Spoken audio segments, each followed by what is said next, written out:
Wellman TV. Bobby Aguilar. Kabanata 386. Ang mga aksyon ni Bobby Aguilar ay nagdulot ng paghanga sa lahat sa paligid. Maging ang Lord of Medicine God Pavilion ay medyo naantig. Baliw talaga ang batang ito. Hindi napigilan ni Mr. Snyder ang pagngangalit ng kanyang mga ngipin. Itinulak niya ang pinto, tumalikod, at lumabas. Saan ka pupunta? Tanong ng katabi niya. Malamig na sinabi ni G. Snyder, hindi talaga namin siya hahayaang magtagumpay. Kailangan nating gumawa ng paraan para pigilan siya. Tigilan mo siya. Hindi mo ba nakikita ang lahat ng tao sa ibaba? Ang kalapit na Grandmaster ay nanunuya. Nandoon pa rin ang Lord of Medicine God Pavilion, sa tingin mo ba for show lang siya? Sinabi ni Mr. Snyder sa pamamagitan ng pagngangalit ng mga ngipin, wala kaming oras na mag-alala tungkol dyan, tutugtugin namin ito sa pamamagitan ng tainga. Pagkatapos sabihin ito, umalis si Mr. Snyder sa hotel, maingat na naglalakad patungo sa direksyon ng hagdanan patungo sa langit. Sa sandaling ito, si Bobby Aguilar ay nakaakyat na sa 17 layer na may matinding kahirapan. Sa sandaling hinawakan niya ang 17 layer, ang buong katawan niya ay biglang nilamon ng apoy. Ang apoy ay tila nagmumula sa loob niya, maging ang kanyang 5 laman loob at 6 na bituka ay naapektuhan. Pati ang dugong dinuguan niya sa sandaling iyon ay naging dagat ng apoy. Bobby Aguilar. Ang mga nasa ibaba ay agad na nagpakawala ng gulat na sigaw. Ang buong katawan ni Bobby Aguilar ay nababalot ng apoy, at ang apoy na ito ay malapit ng lumunin ng buo ang kanyang laman at banal na sentido. Ang banal na anyo at espiritu ay parehong nawasak. Ang Lord of the Medicine God Pavilion ay mahinang bamulong, ang kanyang mukha ay kumikislap din ng bakas ng pagkabalisa. Walang sino man ang puwersahang umakyat sa hagdanan patungo sa langit, kaya walang nakakaalam kung ano ang mangyayari. Kung ang kinahinatnan ng puwersahang pag-akyat sa hagdanan patungo sa langit ay ang ganap na pagkawasak ng banal na anyo at espiritu, kung gayon ang lahat ay matatapos na. Balot ng apoy, hindi pa rin sumusuko si Bobby Aguilar. Halos matuyo ang kanyang katawan, at ang kanyang dugo ay tila nasunog. Kailangan kong makuha ang paraan ng paglilinang. Habang si Bobby Aguilar ay nagpakawala ng galit na galit, ang kanyang katawan ay kumislap ng ginintuang liwanag. Ang mga hibla ng banal na kahulugan ay lumipad sa kanyang noo. Ang Divine Sense Power na ito ay kamangha-mangha na nagbago sa katawan ni Bobby Aguilar, na umaakyat patungo sa 18 layer. Ito ba ay banal na kahulugan ba ito? Sa sandaling ito, maging ang Lord of Medicine God Pavilion ay nakatitig sa hindi makapaniwala. Ang bola ng apoy ay tila bumalik sa kanyang katinoan, nagmamadali patungo sa kumpol ng Divine Sense ni Bobby Aguilar. Ngunit sa sandaling ito, inabot talaga ng katawan ni Bobby Aguilar ang kanyang kamay.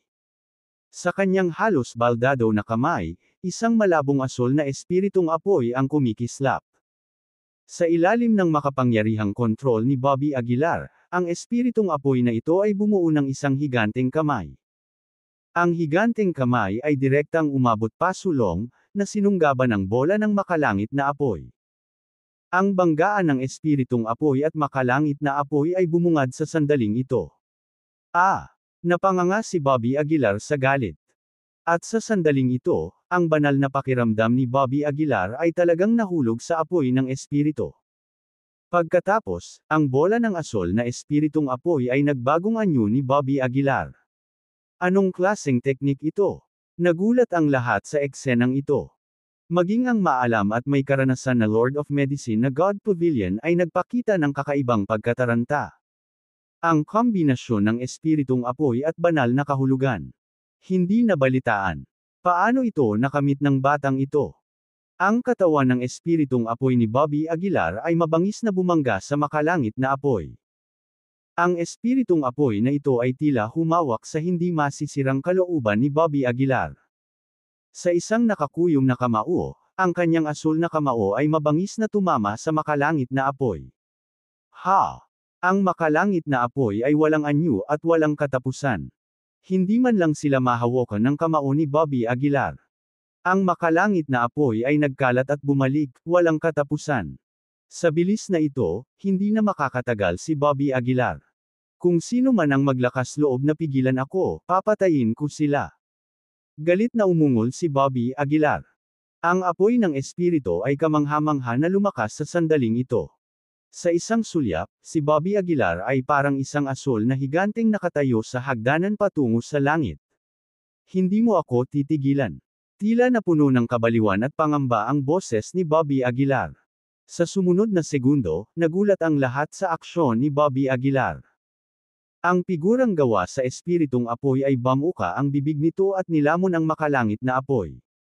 Nabaliw na ba siya? Sigaw ni Fifth Elder. Si Master Aguilar. Talagang nilamon ang makalangit na apoy. Pavilion Master, ano? Anong nangyayari? Walang nakakaalam ng kahihinatnan ng pagkilos na ito, kahit na ang Lord of Medicine God Pavilion. Ho! Binalot ng asul na apoy ang pulang apoy ng langit.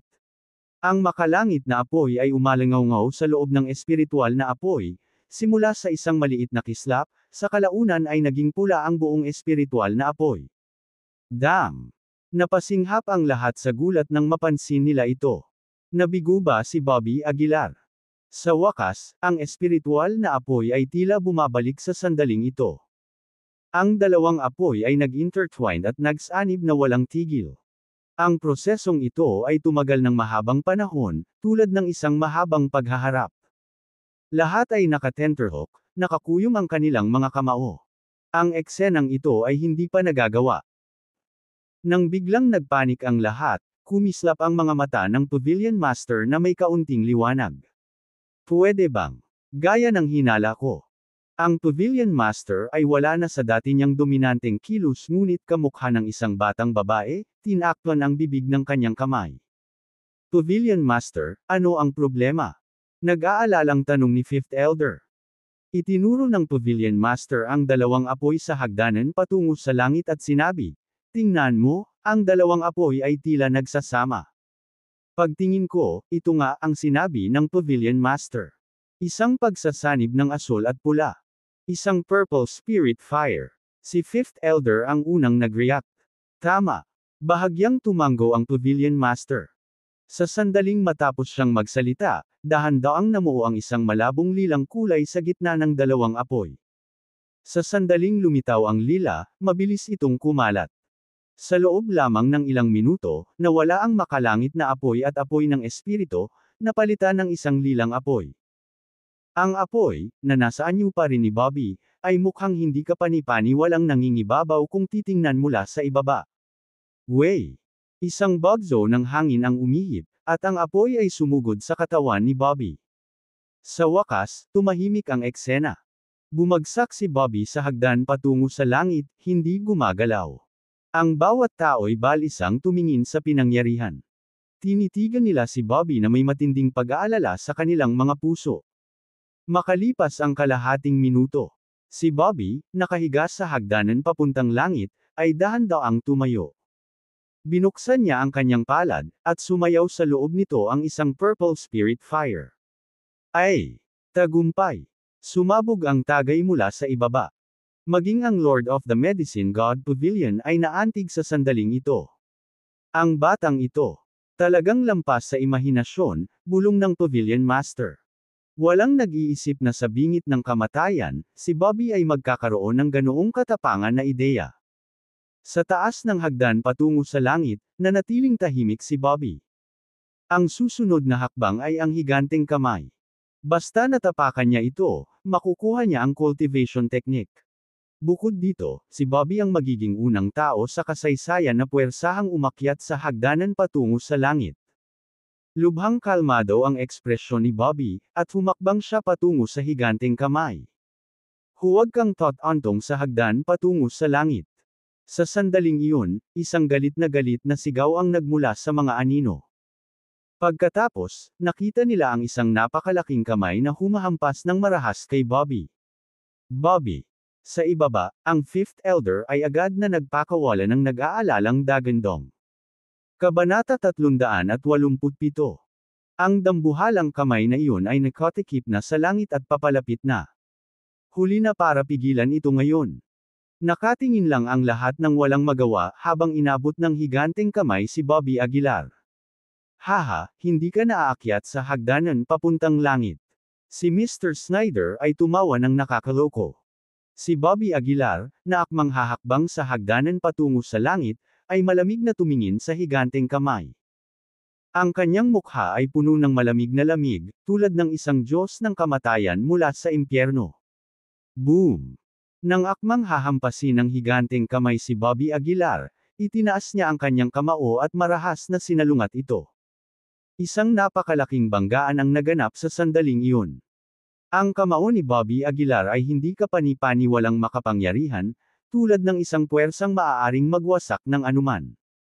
Sa sandaling hawakan nito ang higanteng kamay, tinusok nito ito.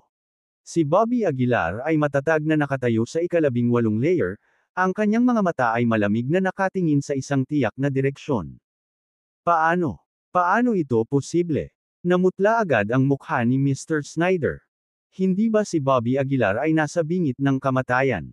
Paano pa siya magkakaroon ng ganoong lakas? Kahit na hindi niya ginamit ang kanyang buong lakas sa pag-ataking iyon, sapat na iyon para patayin ang isang Grandmaster o kahit isang taong kakapasok lang sa kaharian ng Grandmaster. Naghahanap ng kamatayan. Unti-unting nanlamig ang mukha ng Pavilion Master.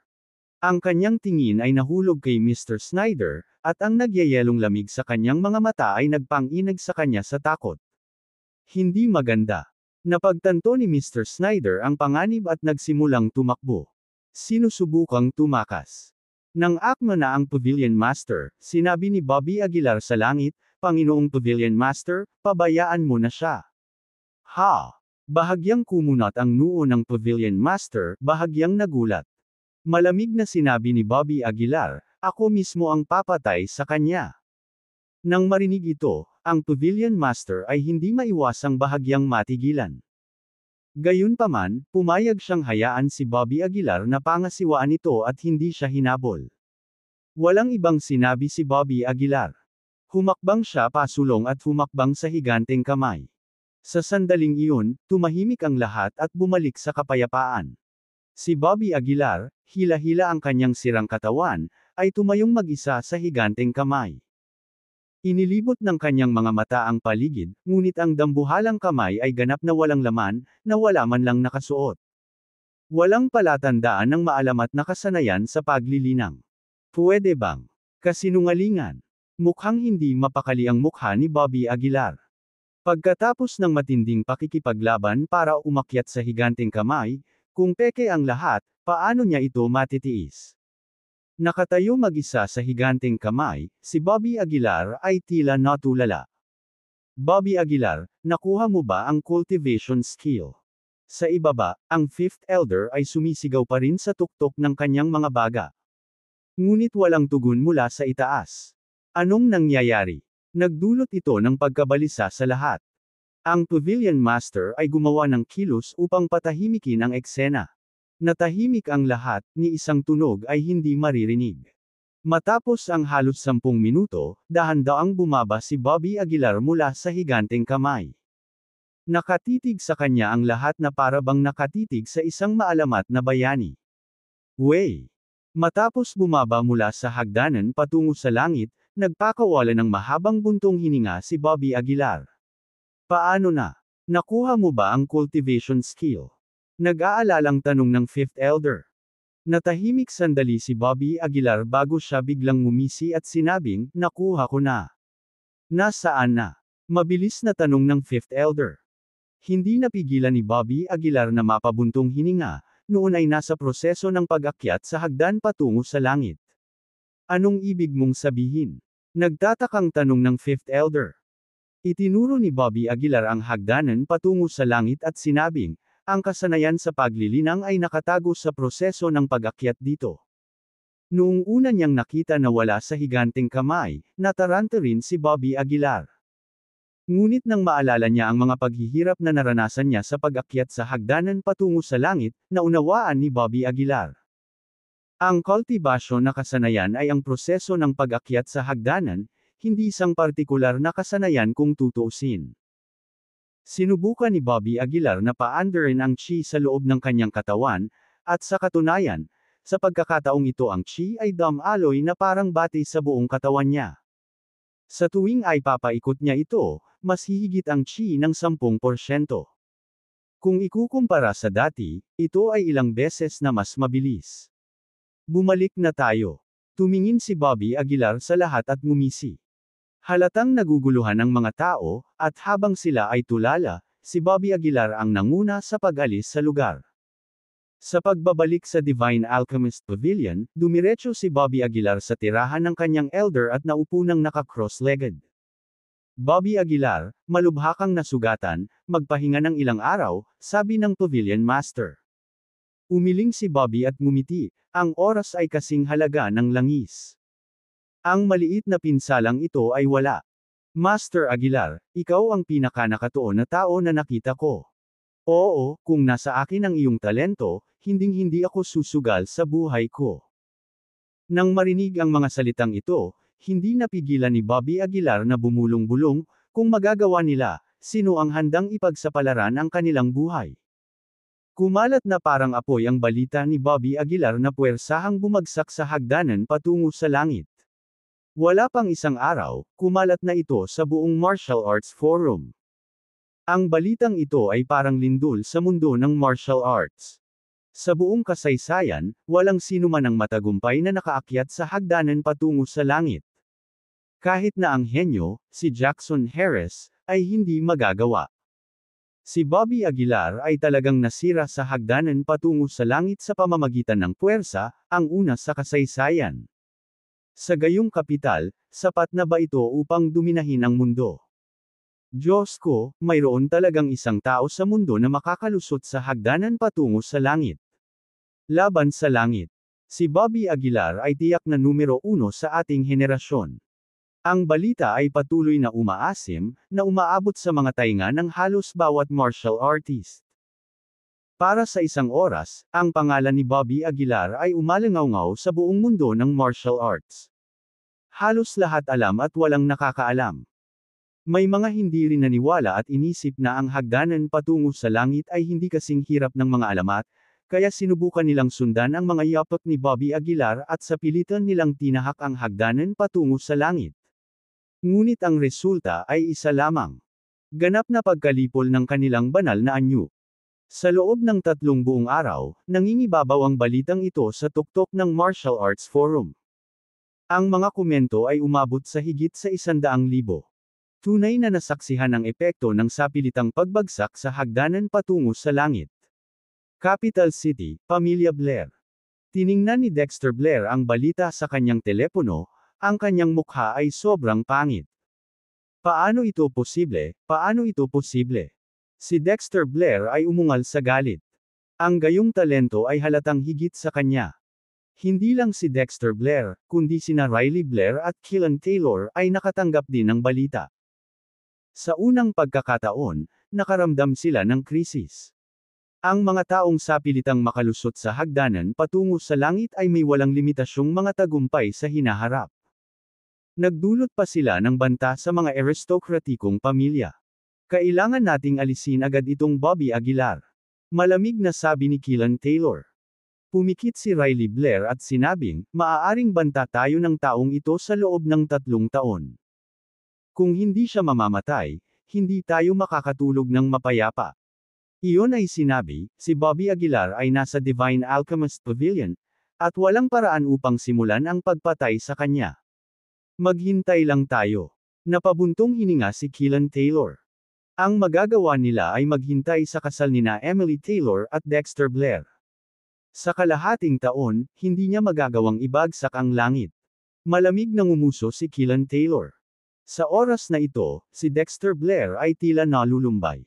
Ito ang pinakamalaking dagok na natanggap niya. Kinagabihan, biglang itinulak ni Dexter Blair ang pinto ni Riley Blair. Tumayo siya sa harap ni Riley Blair at sinabing, Tay, gusto kong pumunta sa Capital City Martial Arts Association para sa closed-door training. Bahagyang kumunat ang mga kilay ni Riley Blair, pumunta sa Capital City Martial Arts Association.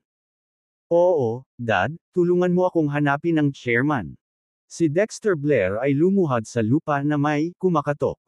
Umupo si Riley Blair mula sa kama. Matapos mag-isip ng ilang sandali, tumango siya, sige, pumayag ako. Ang Capital City Martial Arts Association ay hindi lamang isang opisyal na organisasyon. Kontrolado umano nila ang mas maraming mapagkukunan kaysa sa alinmang maharlikang pamilya sa mundo. Kabanata 388.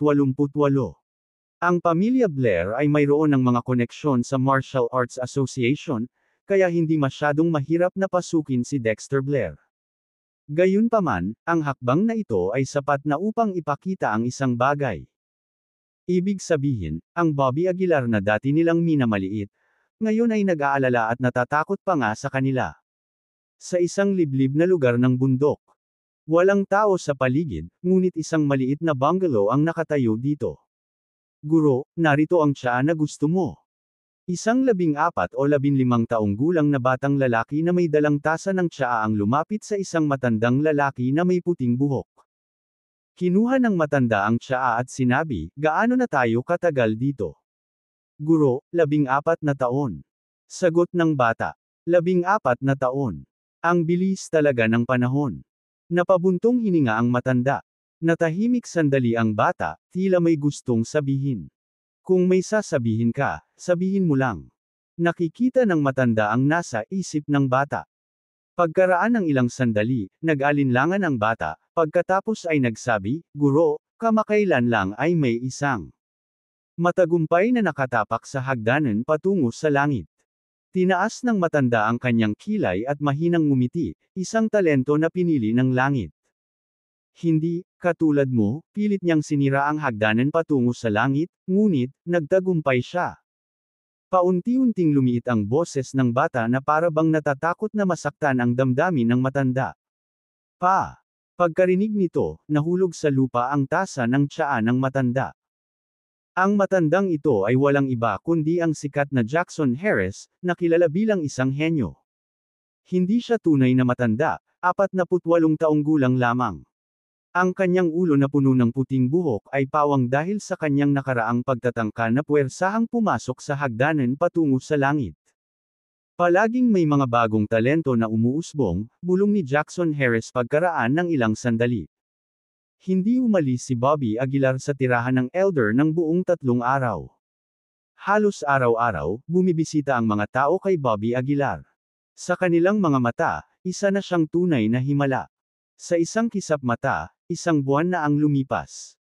Maagang tag-araw na ngayon noong Mayo, at 4 na buwan na lang ang natitira hanggang ika-9 ng Setyembre. Sa araw na ito, si Bobby Aguilar, na nag-iisa, ay biglang nagmulat ng kanyang mga mata. Ang kanyang hininga ay marahas na umaalon, na para bang sesabog na ito anumang oras. Naabot ko na ang rurok ng panahon ng pag-aayuno. Mahinang bulong ni Bobby. Mula sa panahon ng pag-aayuno hanggang sa yugto ng kaliwanagan ay magiging pinakamahirap na bahagi. At ngayon ay malinaw na naramdaman ni Bobby Aguilar na naabot niya ang isang bottleneck. Ang simpleng pag-asa sa pag-iisa ay hindi na makatutulong sa kanyang pagsulong pa. Sa kasagsagan ng panahon ng pag-aayuno, siya ay dapat na nasa kaharian ng Peak Grandmaster, naisip ni Bobby sa kanyang sarili. Ngunit para kay Bobby, ang pagiging isang Grandmaster sa tuktok ay sapat na upang harapin ang karamihan sa mga Grandmaster. Kahit na ang mga nasa tuktok na anyo ng Grandmaster. May natitira akong 4 na buwan. Iniisip ko kung magkakaroon ako ng pagkakataong makapasok sa kaharian ng mga Grandmaster. Mahinang bulong ni Bobby. Bilang isang taong may magulong katawan, hindi natatakot si Bobby sa sinumang nasa kanyang ranggo. Kahit na sila ay mga sayen ng mga aristokratikong pamilya o kontemporaryong mga henyo. Mr. Aguilar, lumabas ka sa pag-iisa. Nang makita si Bobby Aguilar, nagmamadaling lumapit si Edward Green. Tumango si Bobby at sinabing, dapat din akong umalis sa Divine Alchemist Pavilion. Umalis sa Divine Alchemist Pavilion. Hindi napigilan ni Edward na mabigla. Mabilis niyang sinabi, hindi ba masyadong delikado para sa iyo na umalis ngayon sa Divine Alchemist Pavilion? Maraming gustong pumatay sa iyo. Napabuntong hininga si Bobby, napakahusay akong pinrotektahan ng Divine Alchemist Pavilion. Kung magpapatuloy ito, natatakot akong maging walang kwentang tao. Ang pagsasanay ay hindi lamang tungkol sa pag-iisa. Kailangang yakapin at maging bahagi ng sekular na buhay kapag nabubuhay sa mundo. Bukod dito, may mas mahahalagang bagay si Bobby na dapat gawin. Nang makitang hindi niya makumbinsi si Bobby, nagtanong si Edward, Mr. Aguilar, kailan mo balak umalis? Pagkatapos mag-isip sandali, sinabi ni Bobby, sa 3 araw. Kung gayon, sasama ako sa iyo. Nagmamadaling sabi ni Edward. Tumingin si Bobby kay Edward pataas at pababa, napansin na nakapasok na siya sa Grandmaster Realm. Bagamat nasa early stages pa lang siya, pareho silang nag-practice ni Bobby gamit ang chi. Kaya kumpara sa mga ordinaryong Grandmaster, baka mas malakas pa si Edward. Sige. Pumayag naman si Bobby. May plano si Bobby, at maaaring makatulong si Edward. Sa isang kisap mata, 3 buwan nang nasa Divine Alchemist Pavilion si Bobby. Sa 3 buwang ito, tila nagbago ang lahat. Napunta si Bobby Aguilar mula sa simula ng monastic stage hanggang sa peak realm sa isang kisap mata. Ang bilis na ito ay maaari lamang ilarawan bilang lampas sa imahinasyon. Ang kanyang katawan ay naging halos hindi nasisira. Kahit hindi gumamit ng saintly body skill, sapat na ang katawan ni Bobby Aguilar para makatiis ng mga bala. Kinagabihan, dumating si Bobby Aguilar sa Pavilion Master Building. Nakaupo dito, ang Pavilion Master ay personal na gumawa ng isang tasa ng tsaa para kay Bobby Aguilar. Grandmaster Pick, hindi masama. Mahinang sabi ng Pavilion Master. Bumantong hininga si Bobby Aguilar. Oo, ngayon kapag nakatagpo ako ng isang Grandmaster sa tuktok, kahit na hindi ko sila mapatay, maprotektahan ko man lang ang aking sarili. Hindi gaanong sinabi ng Pavilion Master tungkol dito. Bigla niyang iniba ang usapan at sinabing, I have some bad news for you. Si Dexter Blair ay naging alagad ni Emerson Holmes. Emerson Holmes. Bahagyang kumunat ang noo ni Bobby Aguilar. Ang pangalan na ito ay tila hindi pamilyar sa kanya. Bahagyang tumango ang Pavilion Master, oo, siya ang vice-presidente ng Capital City Martial Arts Association. Nang marinig ito, naalala ni Bobby Aguilar ang Mr. Holmes, nakilala niya sa piging kasama si Emily Taylor. Dapat ay si Emerson Holmes iyon. Hindi mahalaga. Tumawa si Bobby Aguilar. Kahit sinong sambahin niya, ako mismo ang papatay sa kanya. Puno ng kumpiyansa at kalmado ang tono ni Bobby Aguilar na parabang hindi niya sineseryoso si Dexter Blair.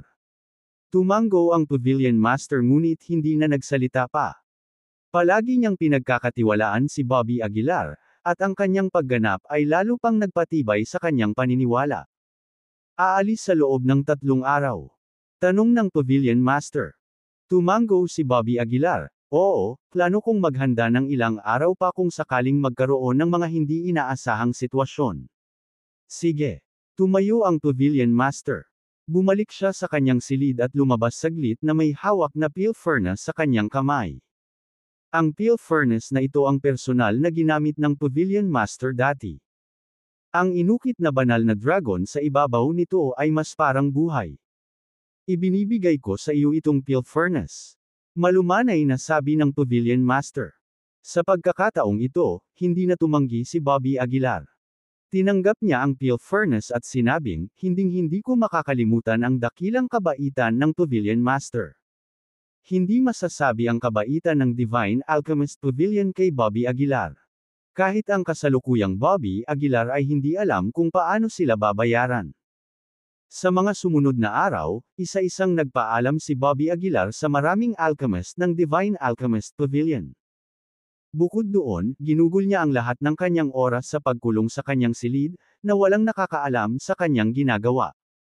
Sa huling gabi bago umalis, nagtipon sina Bobby Aguilar, Mike Taylor, at Fifth Elder. Gayunpaman, ang Pavilion Master ay hindi nagpakita, dahil siya ay palaging nag-iisa at hindi gustong sumali sa gayong mga pagtitipon. Kapag umalis ako sa pagkakataong ito, hindi ko alam kung kailan tayo muling magkikita. Sa hapagkainan, hindi napigilan ni Bobby Aguilar na mapabuntong hininga. Tumango ang Fifth Elder at sinabing, oo, sana magtagumpay ka. Magtatagumpay ako. Ang tono ni Bobby Aguilar ay hindi kapani-paniwalang matatag. Kahit na hindi ko matitinag ang dalawang dakilang pamilya, kahit papaano ay maalis ko si Emily. Nang gabing iyon, ang kapaligiran ay medyo mapanglo, at lahat ay uminom ng malakas at nalasing. Kinaumagahan, naghanda si Bobby Aguilar at handa nang umalis sa Divine Alchemist Pavilion. Ang lahat ng mga alchemist ay nakatayo sa pintuan, nakita si Bobby Aguilar. Maliban sa Pavilion Master, ito ang unang pagkakataon na ang isang tao sa Divine Alchemist Pavilion ay nakatanggap ng ganoong pagtrato. Sa loob lamang ng 3 buwan, naging idolo nila si Bobby Aguilar. Bobby Aguilar. Sa pagkakataong ito, biglang tumakbo si Sofia Carrillo na hinihingal. Pwede ba akong sumama sa'yo? Bulong ni Sofia. Samahan mo ako. Umiling si Bobby Aguilar na may mapait na ngiti. Hindi ako lalabas para maglaro. Kung sasama ka sa akin, maaari kang mamatay anumang oras, sabi ni Bobby Aguilar. Nagmamadaling sinabi ni Sofia, hindi ako natatakot. Baka matulungan pa kita. Sumimangot si Bobby Aguilar at nag-isip sandali bago sinabing, sigurado ka bang gusto mong sumama sa akin? Talaga. Mariing tumanggo si Sofia. Sige. Sumang-ayon si Bobby Aguilar. Si Sofia ay isang napakahusay na alchemist. Ang pagkakaroon nito sa tabi niya ay maaaring makatulong sa kanya. Bobby Aguilar, malapit pa rin ang pamilya Taylor, paalala ng Fifth Elder. Nang marinig ito, nanlamig ang mga mata ni Bobby Aguilar, at ngumisi, mas mabuti pa iyon. Magagamit ko lang sila para subukan ang aking kasalukuyang lakas. Kabanata 389. 3 peak form Grandmasters yan. Medyo nag-aalala si Fifth Elder. Nakangiting sabi ni Bobby Aguilar, walang masama, paano masusubok ng isang ordinaryong Grandmaster ang aking tunay na lakas? Ngayon, nakapasok na si Bobby Aguilar sa monastic stages peak, ngunit hindi siya malinaw sa sarili niyang lakas. Alam lang niya na ang chi sa loob ng kanyang katawan ay malawak na parang karagatan, at ang kanyang pisikal na katawan ay umabot sa isang hindi nababasag na estado. Ngunit kung saang kaharian siya naroroon, hindi alam ni Bobby Aguilar. Ika-5 Elder, magkikita tayong muli. Yumuko si Bobby Aguilar, isa-isang binati ang lahat, at saka umalis sa Divine Alchemist Pavilion. Walang nakakaalam kung kailan siya babalik sa pagkakataong ito. Ni walang nakakaalam kung makakabalik pa siya. Matapos umalis sa Divine Alchemist Pavilion, silang tatlo ay tila walang patutunguhan sa kalye. Bagamat isang maliit na bayan lamang ang River Town, ito ay medyo mataong. Sa mga lansangan at eskinita, may mga nagtitinda at kubol kung saan-saan. May mga merienda, curios, at herbs. Mr. Aguilar, saan tayo pupunta? May plano ka ba? Tanong ni Edward Green habang pinapasok ang paa ng baboy sa bibig niya. Kumain ka na lang, may maitutulong ka ba? Inilibot ni Sofia Carrillo ang kanyang mga mata at sinabi. Bumulong si Edward, kahit anong gawin mo, kailangan mo ng plano. Ngumiti si Bobby Aguilar at sinabing, may plano ako, pero hindi pa ito maipapatupad. Isa-isang hakbang natin ito. Kaya bumalik muna tayo sa Choiseul. Ang tatlo ay gumagala ng walang patutunguhan sa kahabaan ng mga kalye, na tila maluwag ngunit talagang sa manipis na yelo. Si Bobby Aguilar, ngayon, ay matagal nang itinulak sa tuktok ng maraming titulo. Ang manugang ng Taylor family, Pharmacist of Medicine God Pavilion, ang unang taong dumaan sa Stairway to Heaven. Buti na lang at hindi mataas ang exposure ni Bobby Aguilar kaya hindi siya nakilala ng marami habang naglalakad sa kalsada. Sa sandaling umalis si Bobby Aguilar sa Divine Alchemist Pavilion, si Mr. Snyder ay lihim na binabantayan siya. Dapat nating ipaalam ito kay Mr. Taylor ng maaga. May nagmungkahi. Bahagyang tumanggo si Mr. Snyder at sinabing, dapat sabihin sa kanya ang balitang ito. Kaya, kinuha ni G. Snyder ang kanyang telepono at ipinaalam kay Keelan Taylor ang bagay na ito. Matapos malaman ang tungkol dito, tuwang-tuwa si Keelan Taylor. Agad siyang naglabas ng utos, patayin siya kaagad at ibalik ang kanyang ulo sa akin. Oo, Mr. Taylor. Ibinaba ni Mr. Snyder ang telepono. Gayunpaman, hindi siya agad kumilos ngunit nagplanong hintayin si Bobby Aguilar na umalis sa Rivertown bago gumawa ng hakbang upang maiwasang maakit ang mga tao mula sa Divine Alchemist Pavilion. Naglalakad sina Bobby Aguilar, Edward Green, at Sofia Carrillo araw-gabi. Hindi sila gumamit ng anumang paraan ng transportasyon, tulad ng mga asetiko monghe, naglalakad kapag gusto nilang maglakad at huminto kapag gusto nilang huminto. Habang mas malayo sila sa Divine Alchemist Pavilion, mas nagiging manipis ang chi. Sa gabi, sa wakas ay nakarating sila sa harap ng isang stone tablet. Ang tapyas ng bato ay nakasulat, Bayan ng Ilog. Sa sandaling makalipas ang puntong ito, umalis kami sa Rivertown, sabi ni Bobby Aguilar. Mr. Aguilar, don't tell me maglalakad tayo pabalik sa Choiseul. Bulong ni Edward. Umiling si Bobby Aguilar. Sinabi niya nang walang pakialam, bago malutas ang usapin, hindi na tayo makakabalik sa Choiseul. Anong ibig mong sabihin? Medyo natarante rin si Sofia Carrillo. Walang sinabi si Bobby Aguilar.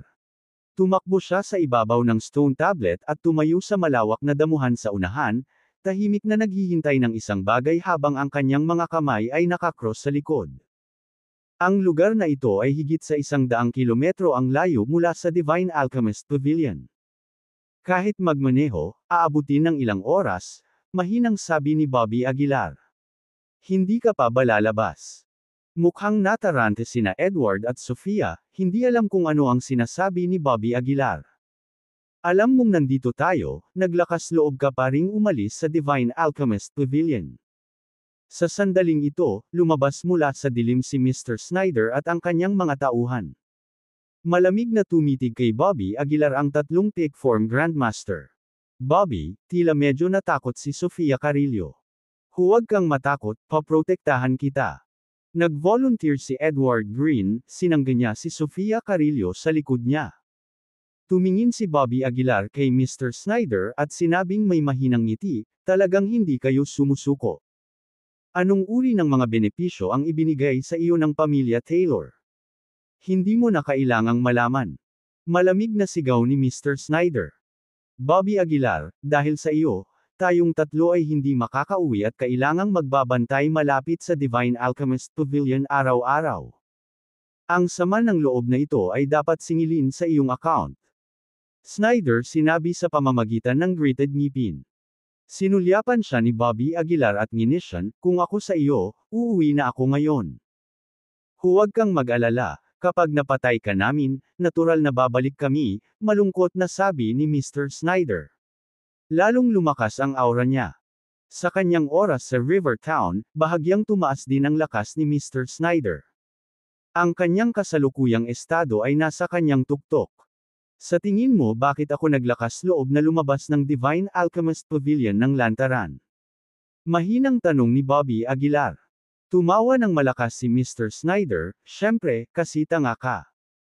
Bobby Aguilar, maaaring may talent ka, ngunit hindi ako naniniwala na ang 3 buwan ay makakapagpabago sa iyo. Ganun ba? Tumaas ang kilay ni Bobby Aguilar at nginisyan, kung gayon, bakit hindi mo subukan? Mamatay.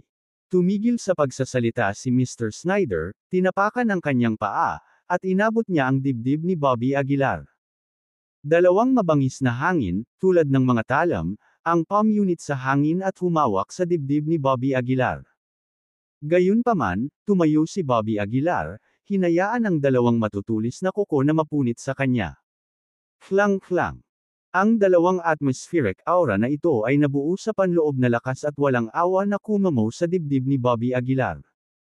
Ang ikinagulat ng lahat ay sa sandaling hinawakan nila ang dibdib ni Bobby Aguilar, ang dalawang aura na ito ay nabasag. Para naman kay Bobby Aguilar, 2 puting marka na lang ang natitira sa kanyang katawan, at punit-punit ang kanyang damit. Hindi masama. Hinawakan ni Bobby Aguilar ang kanyang dibdib at mahinang sinabi. Biglang nagbago ang mukha ni Mr. Snyder, at napabulalas siya, paano ito naging posible? Ang laman mo. How about it, hindi ba napakahirap? Nakataas na kilay na tanong ni Bobby Aguilar. Unti-unting naging seryoso ang ekspresyon ni Mr. Snyder. Ang dalawang Grandmaster sa tabi niya ay tumigil din sa panunood at sumabog na may malakas na aura. Bobby Aguilar, nakakagulat ka talaga, sabi ni Mr. Snyder na may singkit na mga mata. Sa oras na iyon, hindi talaga ako makakapareha sa iyo, pero ngayon, napakalambot mo pa rin. Habang umuungal si Mr. Snyder, unti-unting napapaligiran ng ipoy-po ang kanyang katawan. Nanginginig ang mga kamao ni Mr. Snyder, at ang isang alon ng kapangyarihan, tulad ng mga ripples, ay muling namuo. Ang diskarteng ito ay ang ginamit ni G. Snyder noong nakaraan. Sa ilalim din ng pamamaraang ito halos mamatay si Bobby Aguilar. Bobby Aguilar, tingnan ko kung kaya mo ang unang antas. Mabangis na sigaw ni Mr. Snyder.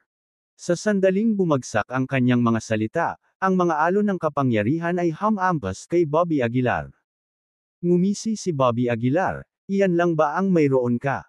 Wala bang nagsabi sa iyo na ang parehong pamamaraan, ginamit sa pangalawang pagkakataon ay walang silbi? Sa isang dagandong mula kay Bobby, ang kanyang gininto ang kamao ay bumangga sa papasok na puwersa. Kabanata 370. Ang banggaan ng dalawang puwersa ay agad na nagdulot ng napakalaking shockwave.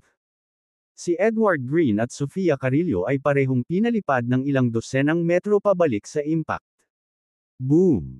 Sa kanyang napakalakas na laman, winasak ni Bobby Aguilar ang puwersa. Tulad ng mga alon ng tubig, ang puwersa ay kumalat sa lahat ng direksyon sa anyo ng mga basag na piraso. Napuno ng galit at kahihiyan ang dibdib ni Mr. Snyder nang ang kanyang mukha ay naging kulay abo at ang kanyang bibig ay marahas na kumikibot. Tingnan ko kung hanggang kailan ka makakatagal. Si Mr. Snyder ay umungal, ang kanyang mga kamay ay mabilis na gumagalaw, mabilis na nag-iipon ng mga layer ng kapangyarihan. Isang layer, dalawang layer, tatlong layer. Siyam na patong ng kapangyarihan ang namumuo sa kanyang mga palad. Rumble. Ang galit na kapangyarihan ay naging mahirap para kay Mr. Snyder na hawakan, ang kanyang mga kamay ay patuloy na nanginginig, na tila nasa bingit ng pagkawala ng kontrol. Pumunta ka sa impyerno. Sa isang galit na dagandong mula kay Mr. Snyder, ang kapangyarihan ay marahas na itinapon. Isang malaking bola ng enerhiya ang bumalot kay Bobby Aguilar na may malakas na ingay. Seryoso ang mukha ni Bobby Aguilar, puno ng matinding determinasyong lumaban ang kanyang mga mata. Magaling. Natapakan ang mga paa ni Bobby Aguilar, at isang nakakasilaw na gintong liwanag ang bumalot sa kanyang kamao mula sa itaas hanggang sa ibaba. Ang kanyang mabangis na kapangyarihan ay sumabog sa sandaling iyon. Hindi ako naniniwala na ang iyong mga kamao ay maaaring maging napakalakas. Galit na sigaw ni Mr. Snyder. Tinitigan niya ng husto si Bobby Aguilar, sinusubukang masaksihan siya na nadudurog sa lakas. Ngunit sa sandaling ito, nagsikip ang mga mag-aaral ni Mr. Snyder, at ang kanyang mukha ay naging mapatla. Dahil si Bobby Aguilar, na nakatayo sa harapan niya, ay biglang nawala. Hindi maganda. Mabilis, nerhistro ng sentido ni Mr. Snyder ang issue, ngunit huli na ang lahat. Sino bang nagsabi sa'yo na papahirapan ko to? Ang boses ni Bobby Aguilar ay umalangaw-ngaw mula sa likuran ni Mr. Snyder. Nanginag ang puso ni Mr. Snyder. Akmang tatalikod na sana siya, nakahampas na sa likod niya ang kamao ni Bobby Aguilar. Boom! Ang napakalaking puwersang ito ay dumapo sa katawan ni Mr. Snyder. Ang buong katawan ni Mr. Snyder ay pinalipad, ang kanyang likod ay nabasag, at ang kanyang gulugod ay dumanas ng malaking epekto. Isang subo ng dugo ang tumalsik mula sa bibig ni Mr. Snyder. Ikaw, kasuklam-suklam ka. Masakit na sabi ni Mr. Snyder. Ngumisi si Bobby Aguilar, masyado kang tanga. Ang shrink and ground into an inch ay hindi lang para sa pagtakas. Sa pag-uusap na ito, isang kislap ng liwanag ang namuo sa mga palad ni Bobby Aguilar. Nang malapit nang bumagsak ang ilaw, sa wakas ay kumilos ang dalawang thick form of Grandmasters. Inatake nila si Bobby Aguilar mula sa magkabilang panig.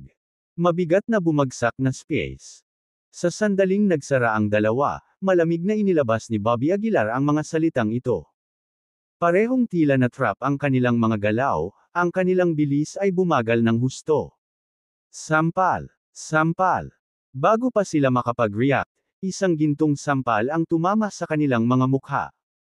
Ang napakalaking kapangyarihan ni Bobby Aguilar, kasama ang kanyang kakaibang lakas, ay nabasag ang kanilang mga buto sa mukha. Paano ito posible? Ang mga mukha ng dalawang ito ay lubhang hindi kasiya siya. Sila ay tunay na peak form ng mga Grandmaster, ngunit sila ay lubos na natalo ng nag-iisang Grandmaster. Magsama-samang pag-atake, patayin siya. Si Mr. Snyder sa lupa ay sumigaw ng desperadong. Walang pag-aalinlangan, pareho silang nagpakawalan ng kanilang mga diskarte. Ang hangin ay napuno ng isang makapal na kapaligiran ng labanan, at ang mga nakamamanghang diskarte ay ginawang liwanag ng araw ang madilim na gabi. Gayunpaman, si Bobby Aguilar ay walang magarbong pamamaraan, tanging ang kanyang mabangis, hindi mapigilan na mga kamao. Boom! Sa patuloy na pag-usbong sa kalangitan, si Bobby Aguilar ay nakipag-away sa dalawang kaaway ng sabay-sabay, nang walang pag-aalinlangan. Pinilit pa niya silang umatras ng tuloy-tuloy. Sa ganitong bilis, natatakot ako na baka mamatay tayo rito, malamig na sabi ni Mr. Snyder. Agad niyang pinakilos ang chi sa loob ng kanyang katawan at tahimik na binibigkas ang isang pamamaraan. Huwalala! Sa pagkumpleto ng pamamaraan, ang mga gintong ilaw ay naglalabas mula sa katawan ng tatlo, sunod-sunod. Ang gininto ang liwanag ay natipon sa itaas ni Bobby Aguilar at kalaunan ay naging isang gintong tore. Ang gininto ang tore na ito ay may mar-angle na aura, na parabang ito ay isang sagradong sa kanlurang mundo.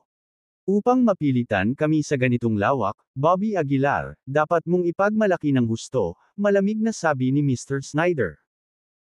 Tumangala si Bobby Aguilar sa malaking gininto ang tore, at walang emosyon ang ipinakita ng kanyang walang pakialam na mga mata. Ano ang bagay na ito?